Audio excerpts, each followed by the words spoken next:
एकदा एका गावात एक बुद्धिमान वकील होता. त्याचे नाव राजकुमार होतं. तो गावाच्या लोकांना कायद्याची माहिती देण्यासाठी त्यांना वेळोवेळी सल्ला देत असे. एकदा त्याच्या गावात एक मोठा विवाद झाला. गावाच्या दोन्ही बाजूंच्या लोकांमध्ये जमिनीविषयी भांडण होती. दोन्ही पक्षांनी त्याच्याकडे मदतीसाठी विचारले. राजकुमारने त्यांना कायद्याची माहिती दिली. त्याने सांगितले, जमिनीच्या मालकीच्या अधिकारांविषयी कायद्यानुसार तुम्हाला तुमच्या दस्तावेजांची तपासणी करावी लागेल.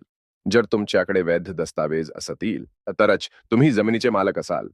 त्याने त्यांना कायद्याच्या विविध प्रकारांची माहिती दिली आणि त्यांना योग्य मार्गदर्शन केले. त्याच्या सल्ल्यानुसार दोन्ही पक्षांनी त्यांच्या दस्तावेजांची तपासणी केली आणि विवाद मिटला गेला. गावाच्या लोकांनी राजकुमारची खूप प्रशंसा केली. त्यांनी त्यांच्या बुद्धिमत्तेच्या आणि कायद्याच्या ज्ञानाच्या मदतीने गावाच्या लोकांना अनेक समस्यांचे समाधान केले होते.